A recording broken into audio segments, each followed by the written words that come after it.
A billionaire's wife was dying in childbirth. 12 world-class doctors had tried everything for 41 hours. Nothing worked. The baby was stuck and time was running out. Then, a 52-year-old cleaning lady holding a mop did something that made every doctor in that room freeze. She knocked on the delivery room door and said 5 words that should have gotten her arrested. "I can save your baby." She had no medical degree, no license, just hands that had delivered babies in a village most Americans couldn't find on a map. If you're ready to hear one of the most powerful stories you'll ever witness, hit that subscribe button right now and turn on notifications. Trust me, you don't want to miss what happens next. For 17 years, Keisha had mopped these floors in silence, but her grandmother had taught her secrets that Johns Hopkins never learned. Techniques passed down through 7 generations that could turn a baby without surgery. The billionaire nearly threw her out. His wife was minutes from emergency surgery that could kill her. Get out of here right now. Why would anyone trust a janitor over 12 Ivy League doctors? This is completely unacceptable. Hold on, give her a chance. What? Why? But Simone Richardson looked into Keisha's eyes and saw something the expensive specialists didn't have. Certainty. "Let her try," Simone whispered. Keisha had 5 minutes. If she failed, she'd lose everything. Her job, maybe her freedom. If she succeeded, she'd prove that the woman everyone ignored knew more than the experts everyone trusted. She placed her calloused, cleaning, chemical-worn hands on that billionaire's wife's belly, and what happened in the next 10 minutes would either make her a hero or destroy her completely. The baby's heart rate was dropping. The doctors were preparing the operating room, and Keisha started doing something none of them had ever seen before. Stay with me, because what happens next will make you rethink everything you thought you knew about who deserves to be heard. 3 hours earlier, Keisha was just the custodian, invisible, ignored, holding a mop instead of delivering babies. But she was listening, and what she heard through that delivery room door made her blood run cold. She'd been listening through that door for the past 3 hours, not out of nosiness, but because something in her bones told her to pay attention. She'd heard the doctors cycling through their protocols, heard the increasingly desperate tone in their voices, heard Simone's screams turning from powerful to weak, from determined to defeated. And Keisha knew, with the certainty that came from delivering 14 babies in her village before she was 20 years old, exactly what was wrong.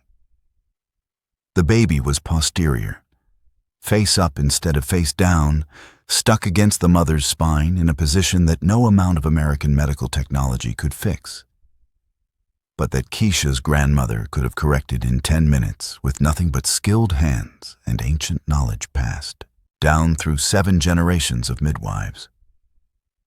Keisha looked at the door, then at the security guard making his rounds, then at her reflection in the polished hospital floor. She thought about what would happen if she were wrong. She'd lose her job, definitely. Probably get deported. Might even face criminal charges for practicing medicine without a license. Then she thought about what would happen if she was right and did nothing. A baby would die. Maybe the mother too. And Keisha would carry that weight for whatever years she had left. Her grandmother's voice echoed in her memory. "When you know how to help, baby girl, staying silent is the same as harming." Keisha set down her mop, smoothed her faded scrubs, and knocked on the delivery room door. What would you risk to save 2 lives when the world says you're nobody qualified to try? Keisha had learned to be invisible long before she crossed the border. It was a survival skill she developed as a child in a village so poor that sometimes being noticed meant being a target. When you grow up in a place where resources are scarce and desperation runs deep, you learn quickly that the safest way to exist is to take up as little space as possible, to move through the world like smoke, to breathe like a secret, to become so utterly forgettable that powerful people never have to be reminded that you need things they don't want to share. She'd come to Chicago 17 years ago with nothing but $200 sewn into the lining of her coat and the address of a cousin who'd promised her a place to sleep. That cousin had moved 2 months before Keisha arrived, leaving no forwarding information. And Keisha had spent her first week in America, sleeping in a church basement, eating donated bread, and wondering if she'd made a terrible mistake. The job at Chicago Memorial had been a miracle. Or at least, that's what the employment agency called it. Night shift custodian, minimum wage, no benefits. But it was legal work with a real paycheck. And after 6 months, they'd even helped her get a work permit. Keisha had been grateful. So grateful that she'd never complained about the bathroom she scrubbed, the vomit she mopped up, the way doctors and nurses looked through her like she was made of glass. But Keisha carried something those doctors didn't have. She carried the knowledge of 7 generations of Haitian midwives. Women who'd brought babies into the world with nothing but their hands and their wisdom and their absolute refusal to let mothers die when there was something they could do about it. Her grandmother, Mamie Rose, had been the village's primary birth attendant for 40 years. She delivered over 600 babies, lost only 3, and those losses had haunted her until the day she died. If you're already invested in Keisha's story, you're not going to want to miss what happens next. Subscribe now and turn on notifications so you don't miss a single moment of this incredible journey. Mamie Rose had started teaching Keisha when she was just 8 years old. Not because Keisha had asked, but because Mamie Rose had looked at her granddaughter one morning and announced, "You have the hands. I can see it. The knowing is in your fingers." Keisha hadn't understood what that meant until her first birth when she was 12. And her neighbor went into labor at 2 in the morning, and there was no time to get to the clinic in the next town.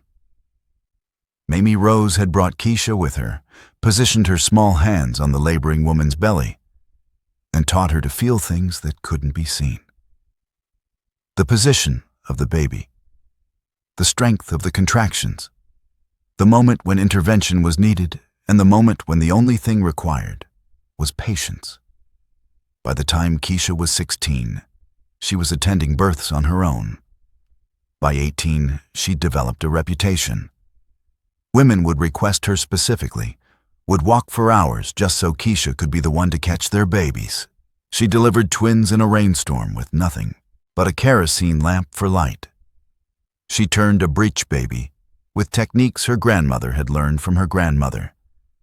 Gentle manipulations that convinced the child to flip without surgery. She'd saved a mother who was hemorrhaging by using herbs and pressure points that American doctors would have dismissed as superstition. And then the violence had come to her village. The gangs that controlled the region had started recruiting young men, killing the ones who refused. Keisha's nephew had been murdered for saying no.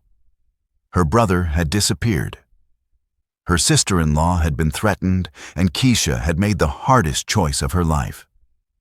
She'd left behind everything she knew, everyone she loved, and the sacred calling that had defined her existence, to come to a country where her knowledge meant nothing and her experience counted for less than 0. For 17 years, she'd been a custodian. For 17 years, she'd mopped floors and emptied trash and scrubbed toilets while doctors who didn't know half of what she knew about birth walked past her without a glance. She'd made peace with it, or told herself she had.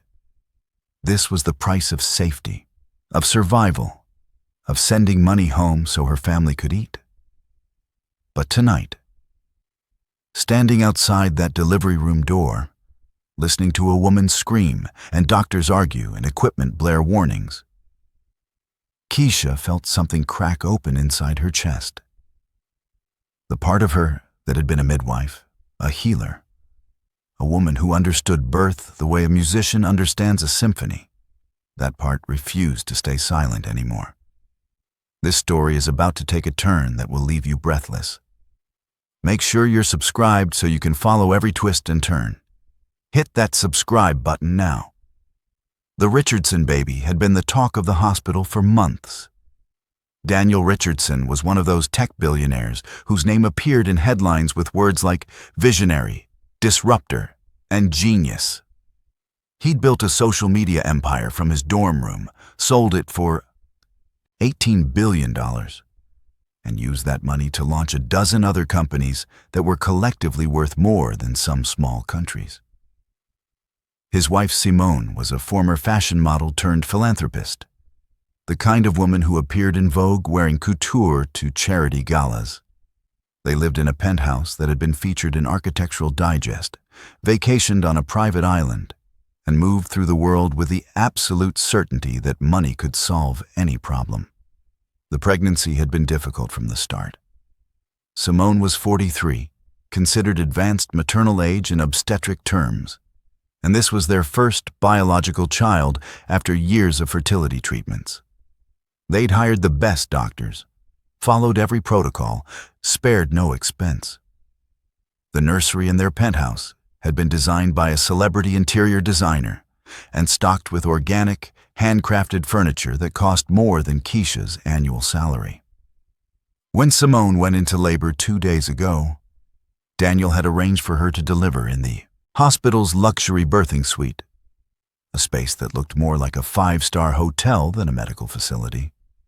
He'd assembled a dream team of obstetricians, each one a specialist in some aspect of high-risk delivery. Dr. Jennifer Chen from Yale, Dr. Michael Washington from Johns Hopkins, Dr. Priya Sharma from Columbia, Dr. David Brooks from Stanford. 12 doctors total, each one carrying degrees and credentials and reputations that had taken decades to build. And for 41 hours, those 12 doctors had been losing the battle. Keisha had been cleaning the hallway outside the suite when the first crisis hit around hour 30. She'd heard the sudden rush of voices, the urgent beeping of monitors, the sound of running feet. A nurse had burst through the door, nearly knocking over Keisha's cleaning cart, shouting for an anesthesiologist.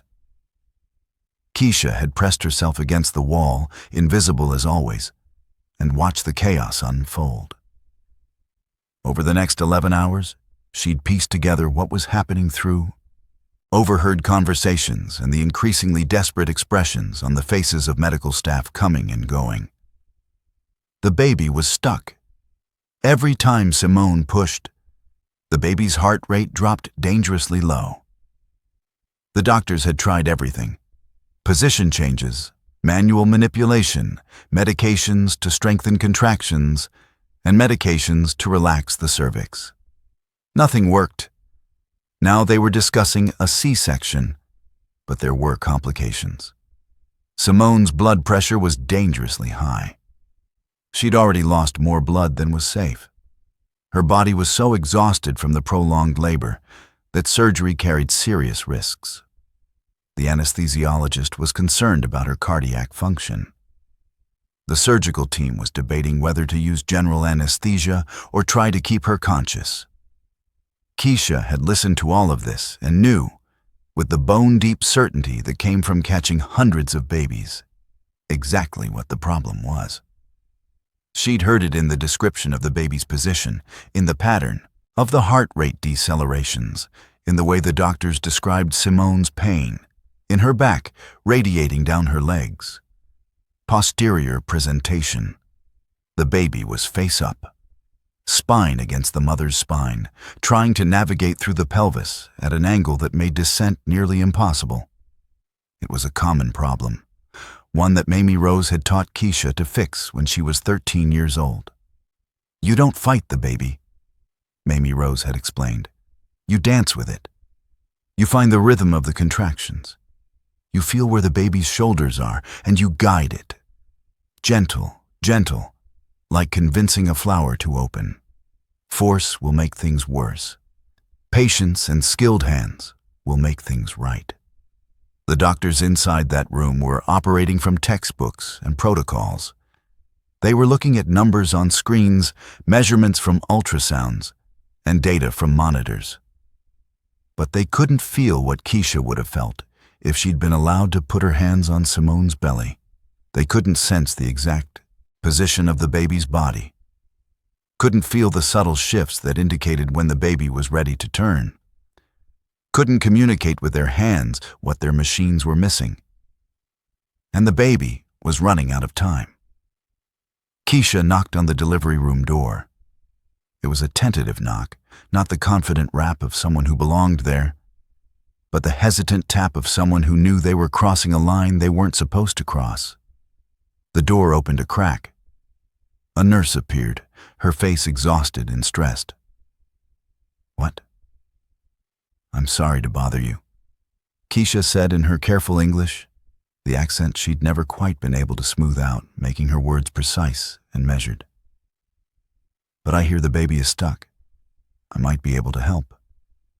The nurse blinked. "You're the custodian?" "Yes, but in my country, I was a midwife. I delivered many babies, many difficult births. I think I know what is wrong." The nurse's expression shifted from exhausted to annoyed. "Ma'am, we have 12 of the best, 12 of obstetricians in the country in there. If they can't figure it out, I don't think." "The baby is posterior," Keisha interrupted. She knew she was being bold, knew she was risking everything. But the memory of her grandmother's voice was louder than her fear. "Face up, yes. The head is pressing on the mother's spine. This is why she has so much pain in her back. This is why the baby cannot come down." The nurse started to close the door. "I can turn the baby," Keisha said urgently. "With my hands. From outside. No surgery needed. 10, maybe 15 minutes. I have done this many times." "Ma'am, you need to step back and let us do our jobs." The door closed in Keisha's face. She stood there for a long moment, staring at the smooth wood, feeling the weight of her insignificance pressed down on her shoulders. Of course, they hadn't listened. Why would they? She was nobody. A custodian, an immigrant with an accent and faded scrubs. Her knowledge didn't come with a diploma from an Ivy League university. Her experience hadn't been validated by the American medical system. She was invisible, and invisible people don't get to save lives. Keisha picked up her mop and started to walk away. She'd tried, she'd spoken up. That was more than she usually did. She could go back to being invisible now. Go back to cleaning floors and staying silent and accepting her place in the world. Then she heard it through the closed door. She heard Simone Richardson scream. Not the productive screams of active labor, but the desperate, terrified screams of a woman who'd been pushed past her limits. And under those screams, she heard Dr. Chen's voice, tight with controlled panic. "We're losing fetal heart tones. We need to move to emergency C-section now." Keisha stopped walking. What happens in the next 60 seconds will change everything. If you're not subscribed, you're about to miss the most intense moment of this entire story. Subscribe now. Keisha turned around and knocked on the door again, harder this time. Louder, the kind of knock that demanded attention.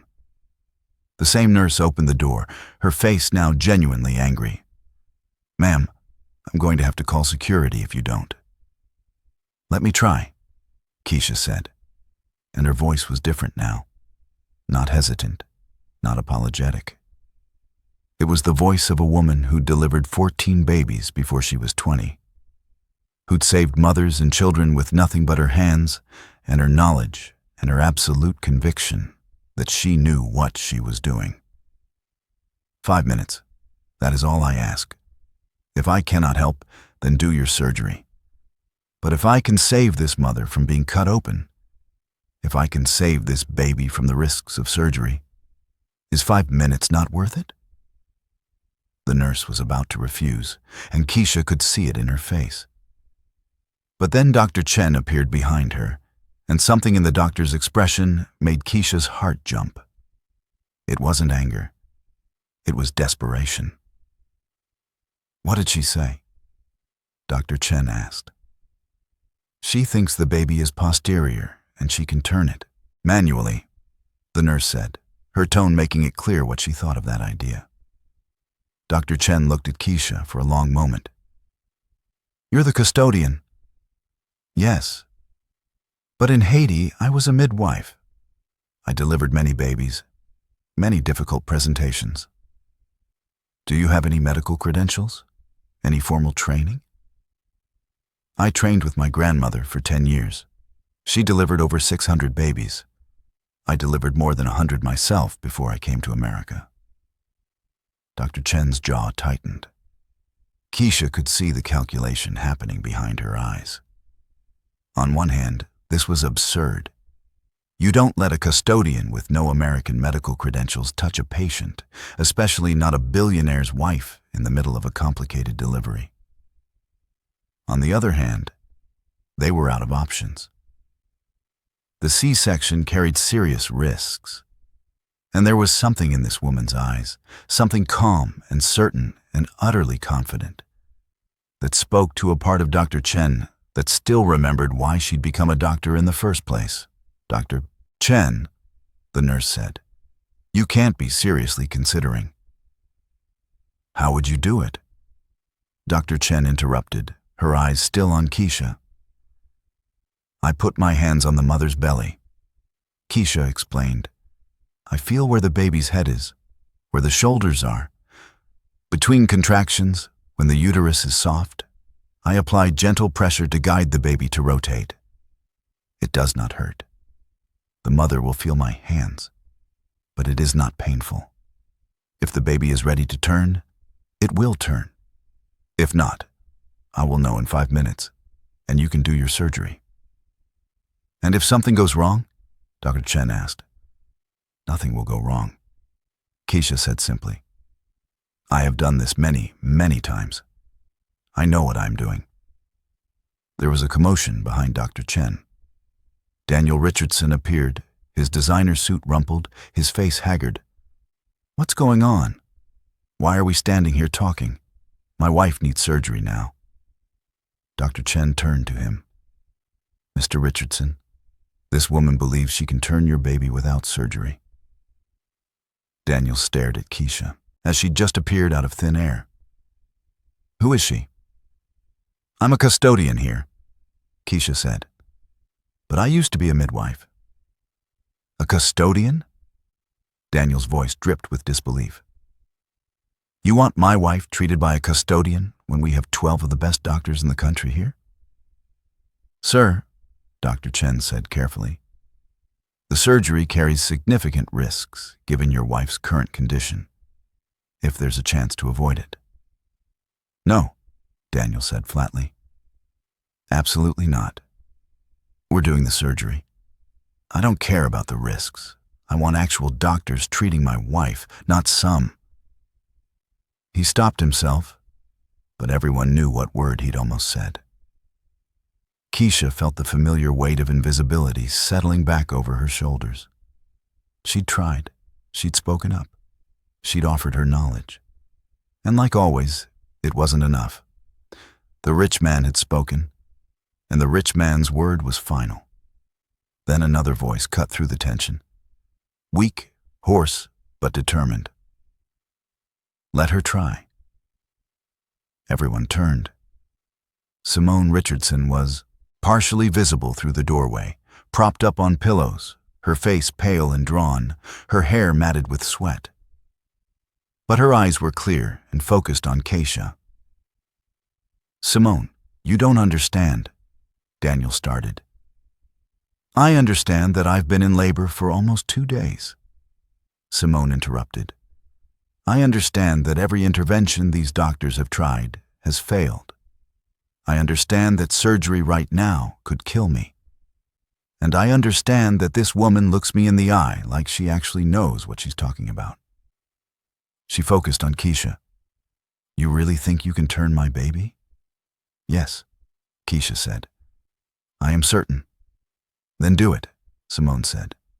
Please, I want to try. This is it, the moment everything changes.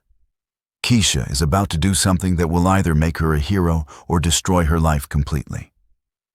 The delivery room fell silent. Daniel looked at his wife, at the doctors, at Keisha, and then back at his wife. For a moment, Keisha thought he would refuse, would use his wealth and power to override even his wife's wishes.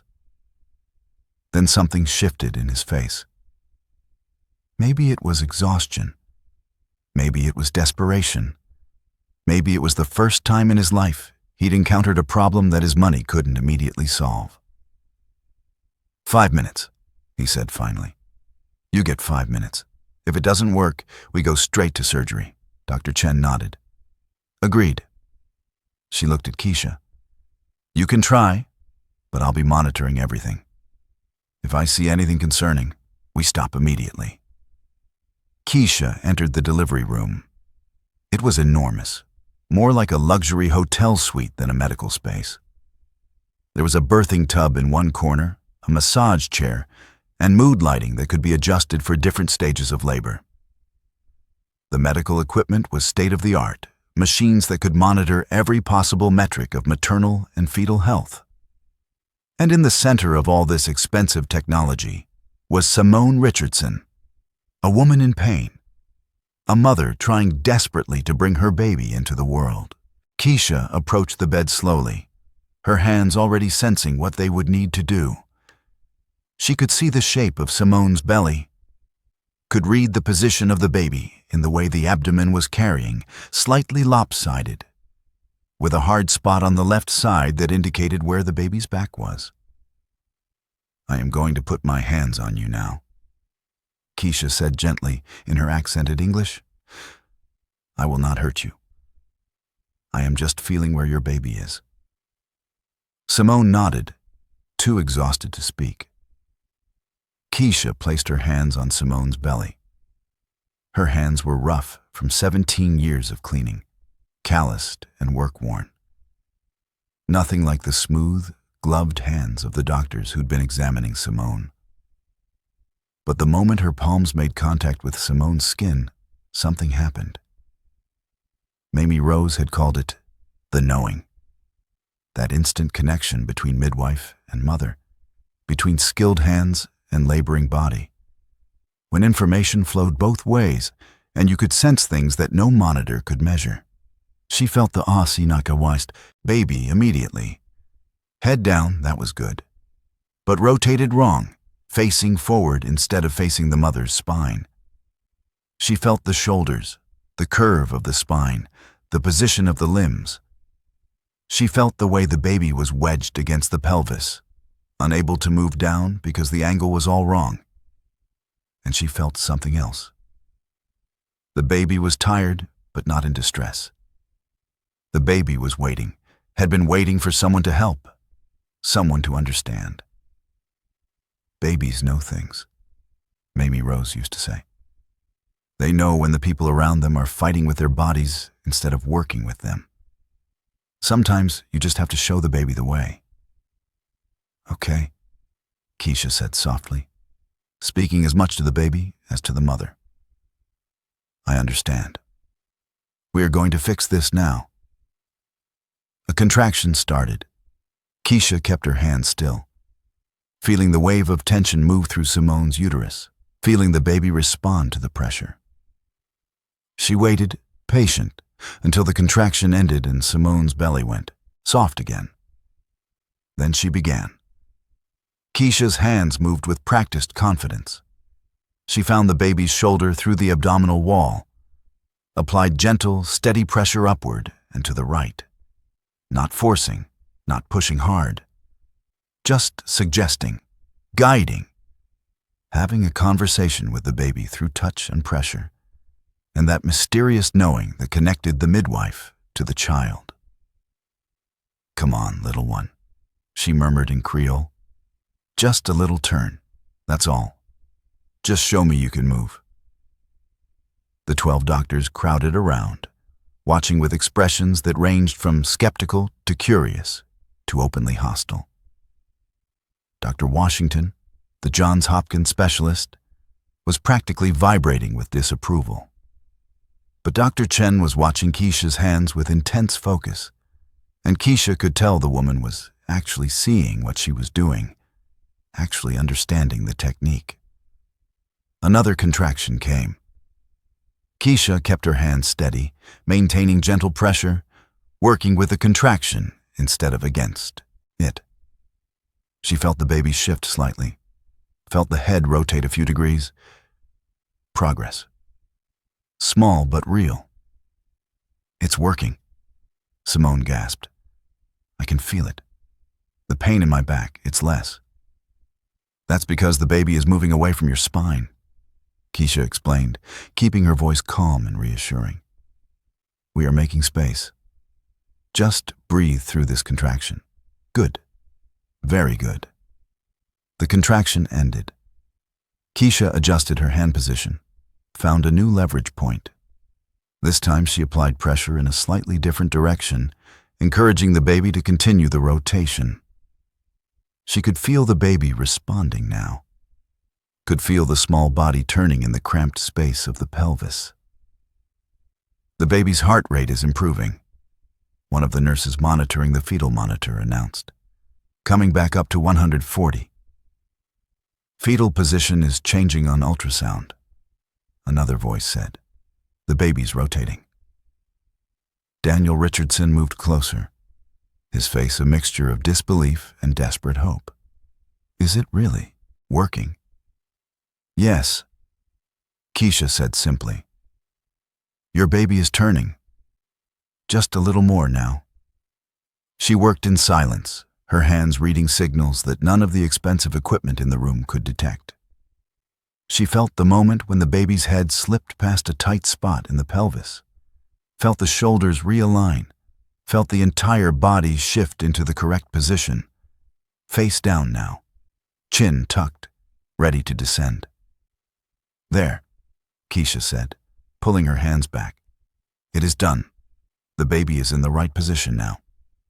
Next contraction, you push, and this baby will come." Dr. Chen quickly did an internal examination. Her eyes went wide. "Full dilation.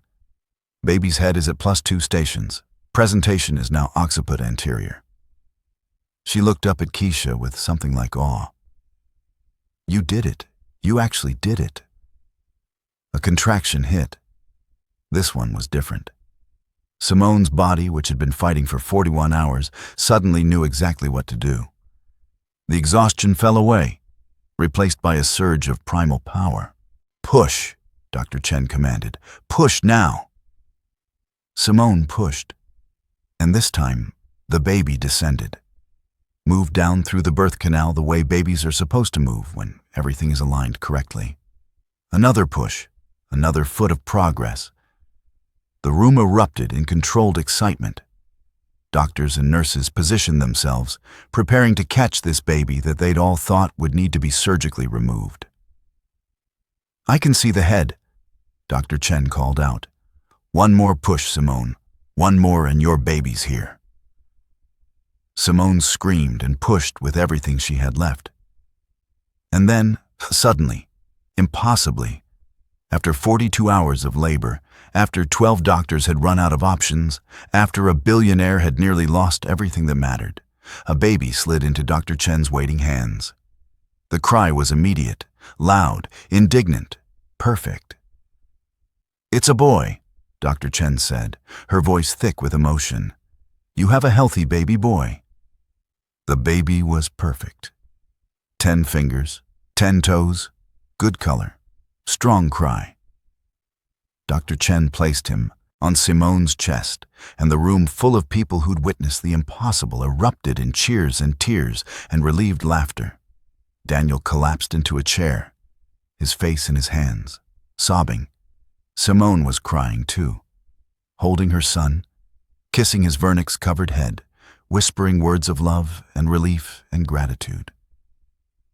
And Keisha stood at the edge of the room, her worn hands at her sides, tears streaming down her face.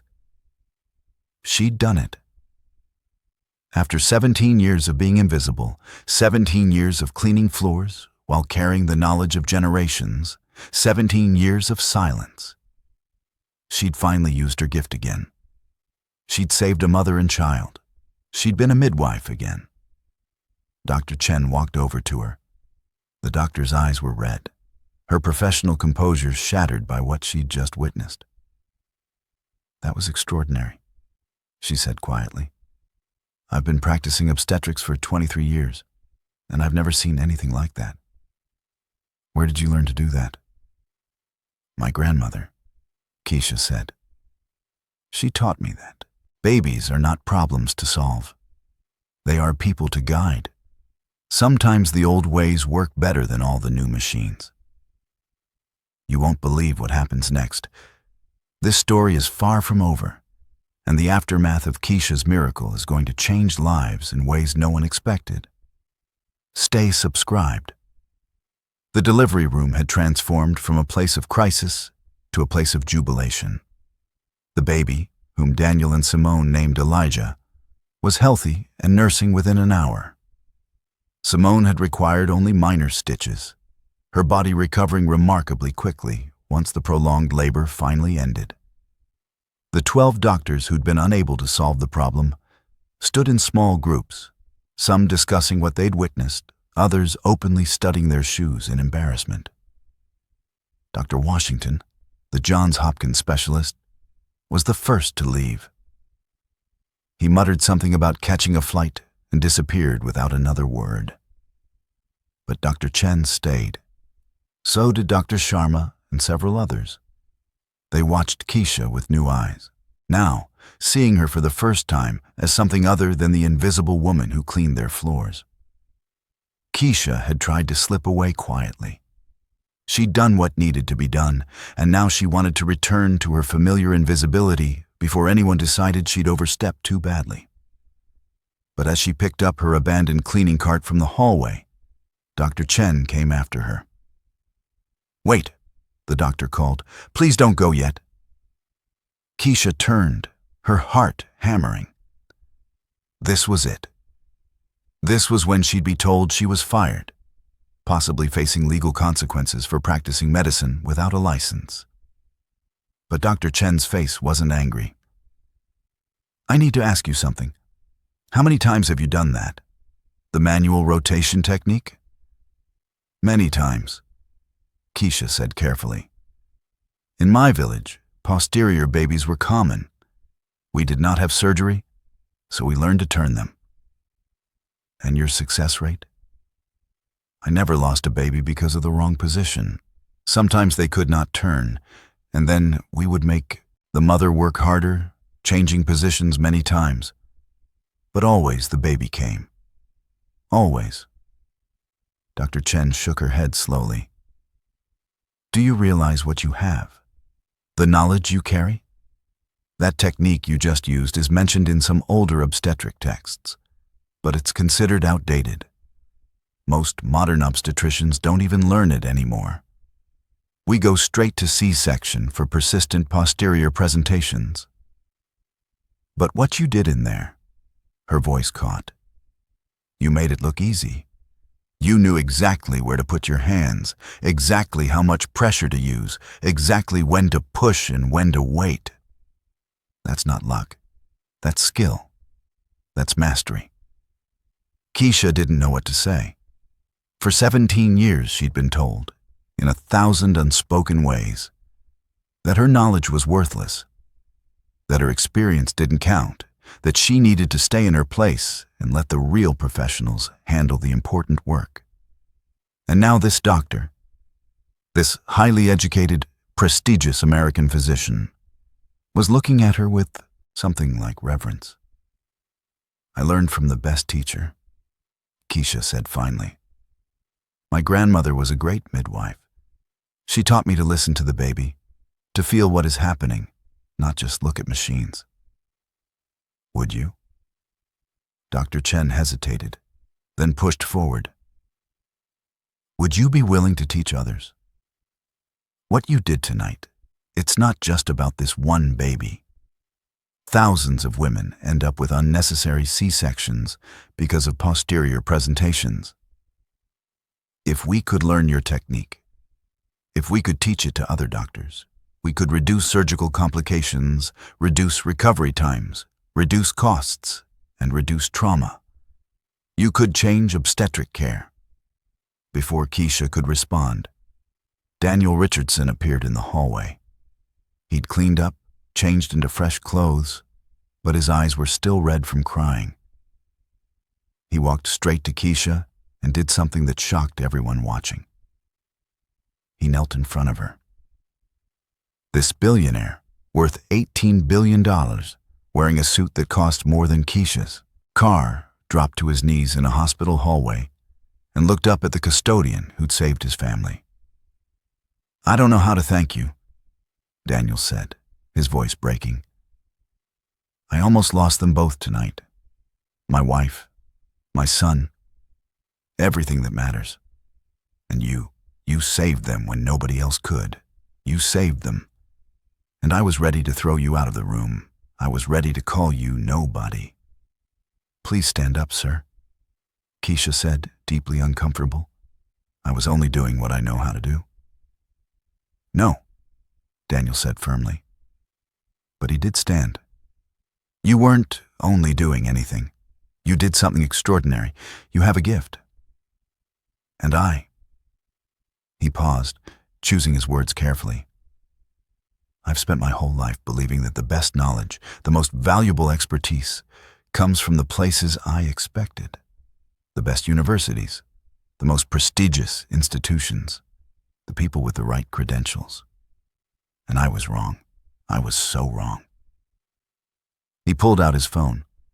"What's your full name?" "Keisha Baptiste." Daniel typed something. Then he showed her the screen. It was a bank transfer to her account for $100,000. Keisha's knees nearly gave out. "Sir, I cannot. This is too much. That's not payment," Daniel interrupted. "That's just a start, to say thank you, to make sure you're okay while we figure out what comes next." He looked at Dr. Chen. "I want to fund a program, a birthing center maybe, somewhere that combines traditional knowledge with modern medicine, somewhere that values wisdom no matter where it comes from. And I want you," he looked back at Keisha, "to be part of it, to teach, to practice, to share what you know." "I'm not a licensed doctor," Keisha said. "I cannot practice medicine in America." "Then we'll figure out how to change that," Daniel said. "Or we'll create a role that doesn't require a license. Consulting midwife, cultural birth specialist. I don't care what we call it. What I care about is making sure that what you know doesn't disappear when you..." He stopped, recalibrated. "What I'm trying to say is that tonight, you showed me something I'd forgotten. That knowledge comes from lots of places. That expertise isn't always stamped with official approval. That sometimes the person who can solve your problem is the person you've been trained not to see. The aftermath of one miracle is about to create another one. Keisha's life is about to change in ways she never imagined. But the journey isn't easy. The news of what happened in that delivery room spread through Chicago Memorial Hospital like wildfire. By the next morning, every staff member knew the story. The custodian who delivered the Richardson baby after 12 doctors failed. Some versions of the story were accurate. Many were exaggerated. But all of them positioned Keisha as either a hero or a reckless amateur who'd gotten lucky. The hospital administration was not pleased. Legal was definitely not pleased. They convened an emergency meeting to discuss potential liability, potential lawsuits, and potential disasters that could have occurred. The fact that everything had worked out perfectly didn't matter to the lawyers. What mattered was that a non-credentialed employee had performed a medical intervention without authorization. Keisha was called to the administrator's office at the end of her shift. She went expecting to be fired, possibly arrested. She'd spent the entire night rehearsing what she would say, how she would explain, whether she should just accept her punishment in silence or try to defend herself. But when she walked into the conference room, she found not just administrators, but Dr. Chen, Dr. Sharma, Daniel Richardson, and a team of lawyers who turned out to be his, not the hospital's. Ms. Baptiste, the hospital administrator began. His name was Thomas Graves, and he looked like he hadn't slept. What happened last night was highly irregular. Yes, sir, Keisha said quietly. I know.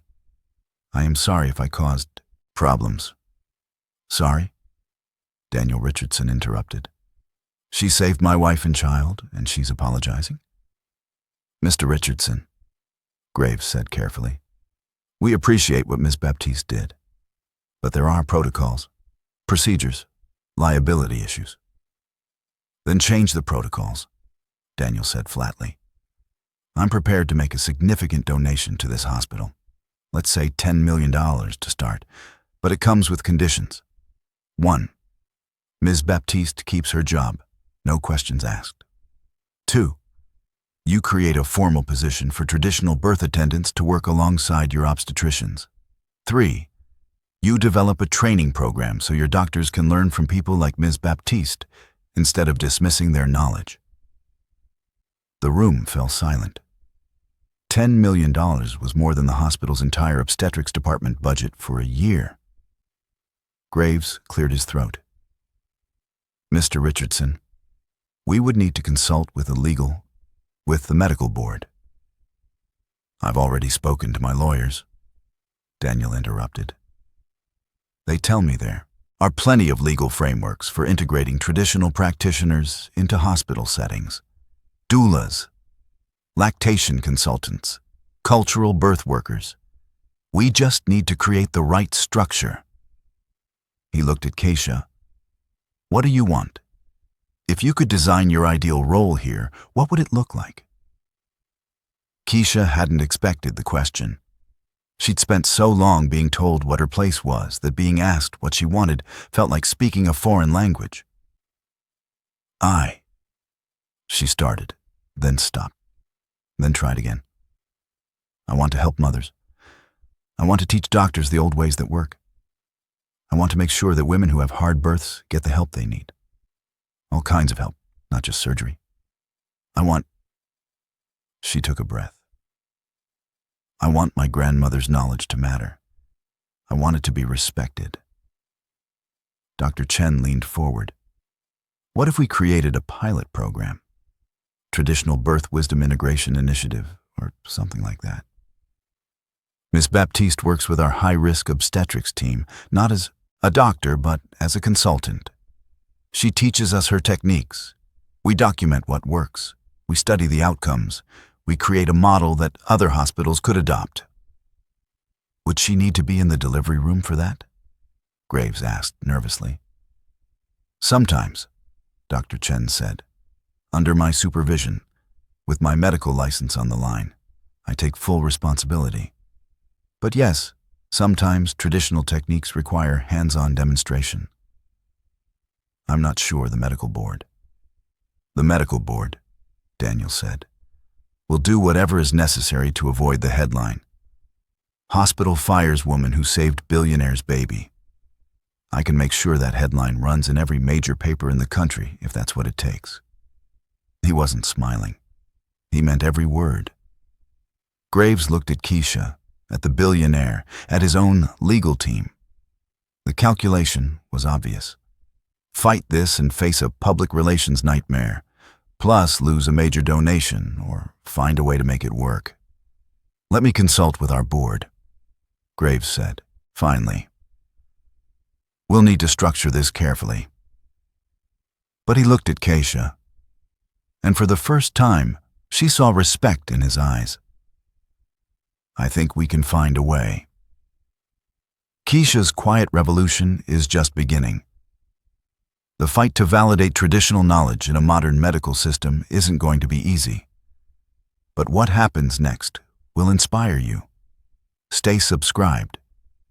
The next 6 months transformed Keisha's life in ways she'd never imagined. Daniel Richardson's donation went through, and with it came the creation of the Traditional Birth Wisdom Center, housed in a newly renovated wing of Chicago Memorial Hospital. The center was designed to be a bridge between ancient practices and modern medicine, a place where doctors could learn from traditional birth attendants and where laboring women could choose the kind of care that felt right to them. Keisha became the center's first cultural birth specialist, a title that had been invented specifically for her. Her official role was to consult on difficult deliveries, to teach traditional techniques to medical students and residents, and to provide culturally informed care to the hospital's diverse patient population. The doctors' reactions varied. Some, like Dr. Chen, embraced the program enthusiastically. They attended Keisha's workshops, watched her demonstrate techniques, and asked hundreds of questions about the physiological basis for traditional practices. Others were skeptical or openly hostile, viewing Keisha as a threat to evidence-based medicine, a return to dangerous, unscientific practices. The first time Keisha taught a workshop to a room full of obstetricians and medical students, her hands shook so badly she could barely hold the demonstration doll. She'd delivered over 100 babies in her village, but standing in front of people with medical degrees, trying to explain techniques that had been passed down through oral tradition, felt impossible. "The key," she'd begun in her careful English, "is to feel what is happening inside. The machines, they tell you numbers, but the hands, they tell you the story." She demonstrated on the doll, showing how to palpate for position, how to apply pressure during and between contractions, how to sense when a baby was ready to turn, and when more time was needed. One young resident had raised his hand. "But how do you know when to push and when to wait? What's the physiological marker you're feeling for?" Keisha had struggled to find the words. "It is not one thing. It is many things together. The hardness of the muscle, the direction of the movement, and the response when you press. My grandmother called it listening with your fingers. You must practice many times to understand." "So, it's intuition," another doctor had said, his tone dismissive. "Subjective interpretation." "No," Dr. Chen had interjected. "It's a tactile assessment using proprioceptive feedback. Pattern recognition developed through extensive experience. Just because we haven't quantified it with monitors doesn't mean it's not real. The human hand can detect pressure changes and position shifts that our ultrasounds miss." The workshop had continued, sometimes tense, sometimes illuminating. By the end, several doctors had asked Keisha if they could observe her working with actual patients. A few had thanked her for sharing knowledge they'd never encountered in medical school.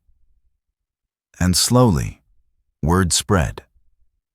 Women started requesting Keisha specifically. Women who'd had traumatic previous births. Women from immigrant communities who felt more comfortable with someone who understood their cultural practices. Women who simply wanted an alternative to the highly medicalized births they'd experienced before. Keisha worked under Dr. Chen's supervision, always careful to stay within legal boundaries, always deferring to the doctor's final authority. But her success rate was undeniable. Over those 6 months, she consulted on 34 difficult deliveries. 31 of them ended with spontaneous, vaginal births that the doctors had been preparing to do surgically.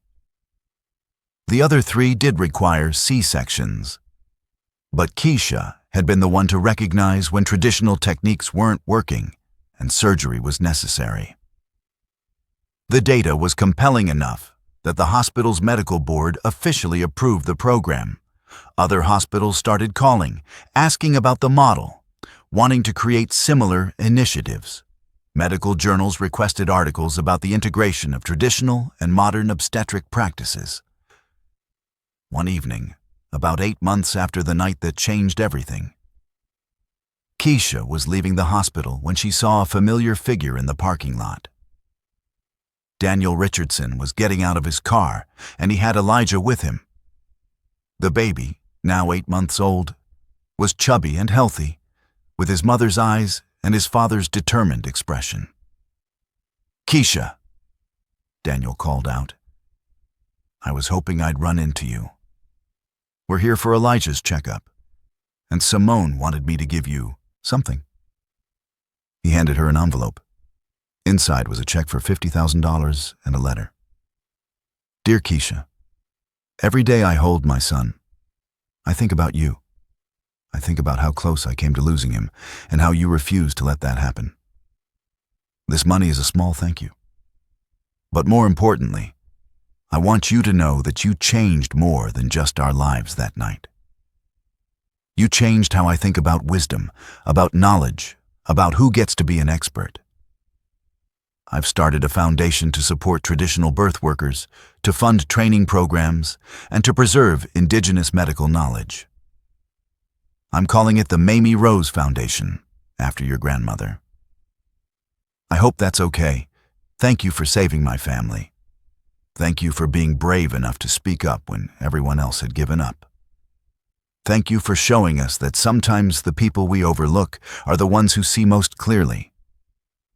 With eternal gratitude, Simone Keisha's eyes blurred with tears. She looked at baby Elijah, this perfect child who shouldn't have survived, and felt the weight of her grandmother's legacy settling onto her shoulders. Not as a burden, but as wings. "Your grandmother would be proud," Daniel said quietly. "You honored her knowledge.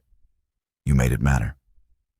"She always told me," Keisha said, "that birth is sacred work, that bringing babies into the world is the most important thing humans do.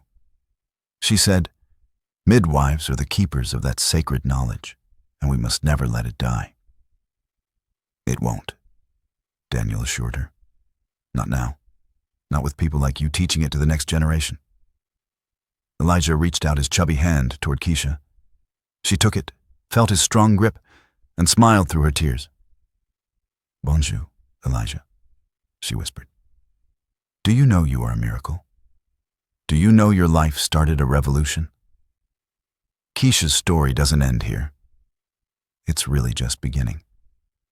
2 years after that night in the delivery room, Keisha stood on a stage at Northwestern University's medical school. She was wearing professional clothes now, though she still felt more comfortable in her old scrubs. The auditorium was packed with medical students, doctors, midwives, and traditional birth attendants from around the country. They'd come for a symposium on integrating traditional and modern obstetric practice, and Keisha was the keynote speaker. She'd never imagined herself here, a poor immigrant from Haiti, addressing some of the country's most prestigious medical professionals. But Dr. Chen had insisted, and Daniel Richardson's foundation had sponsored the event.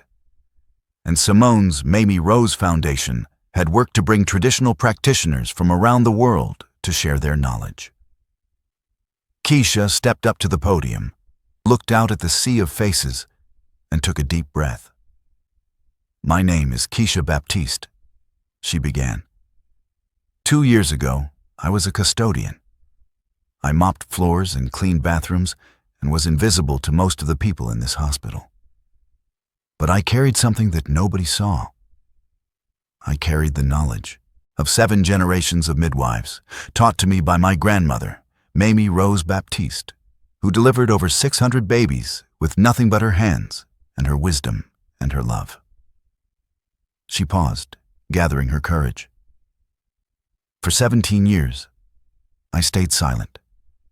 I watched women suffer in childbirth, watched doctors struggle with complications that I knew how to fix. And I said nothing, because I believed that my knowledge did not matter, that I was nobody, that people like me should stay invisible and let the experts handle the important work. Then one night, I heard a woman screaming. I heard a baby dying, and I had to choose. Stay invisible and safe, or speak up and risk everything. I chose to speak up, and that choice changed my life.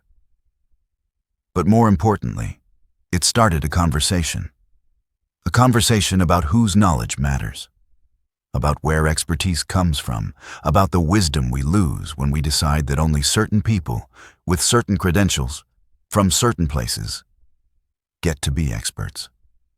Keisha's voice grew stronger. The knowledge my grandmother taught me is not superstition. It is science, learned through generations of careful observation, passed down through oral tradition because our people did not have access to books and schools. It is real, it is valuable, and it saves lives.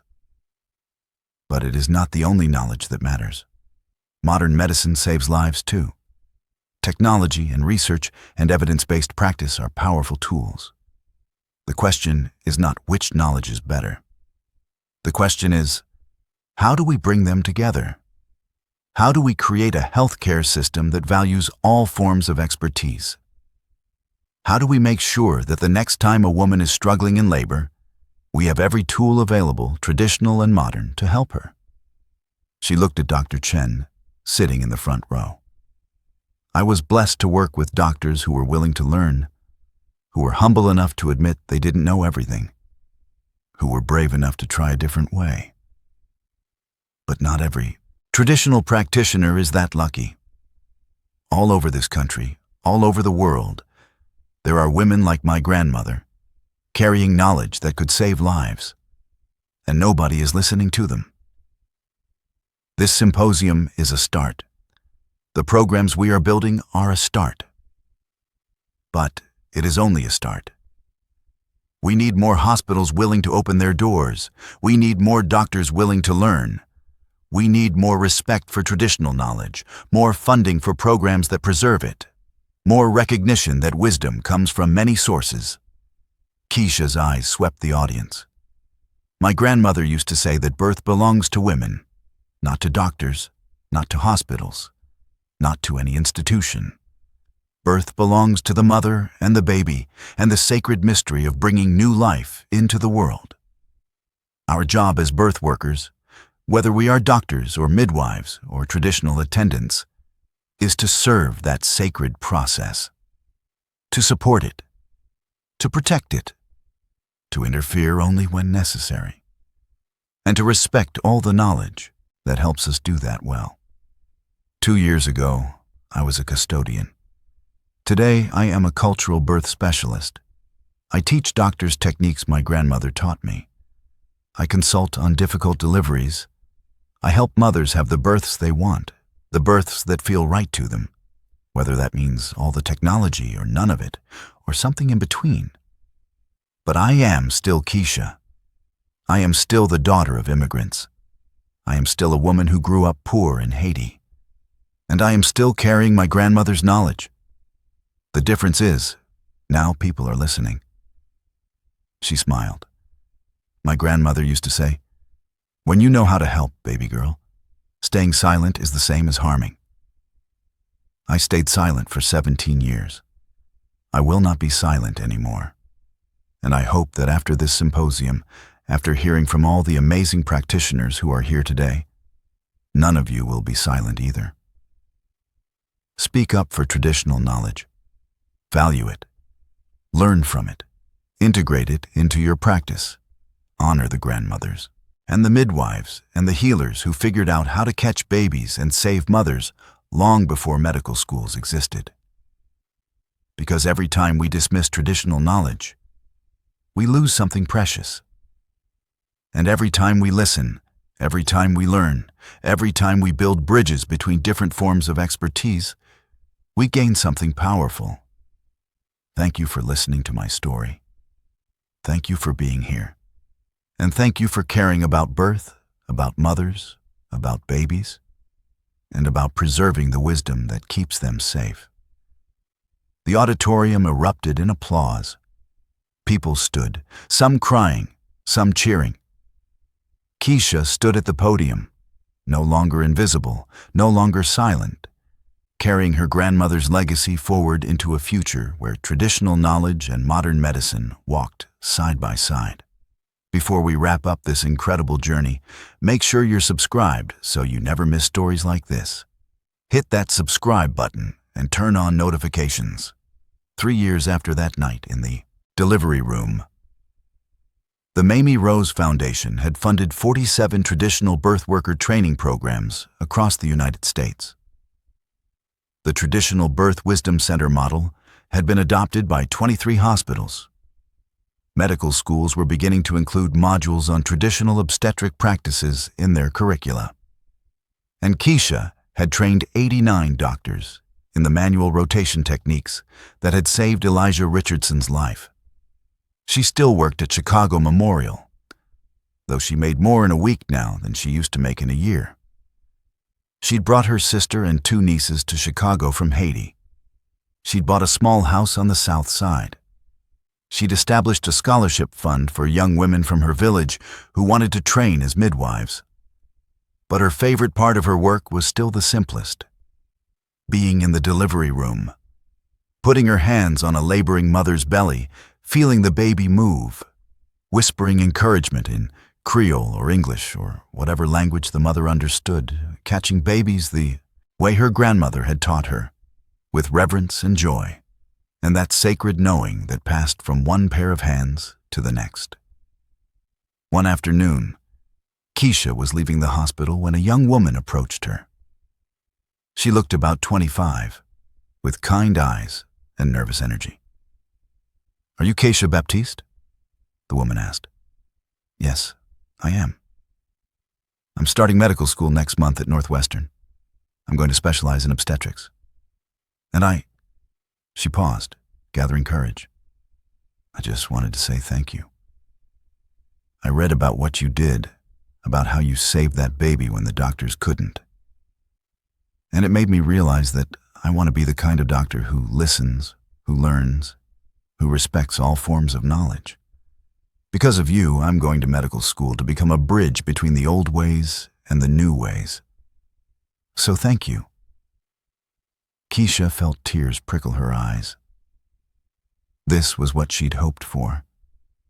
Not just to save one baby, but to change how an entire generation of doctors thought about birth, about knowledge, about who gets to be an expert. "What is your name?" Keisha asked. "Rose," the young woman said. "My name is Rose. My grandmother named me.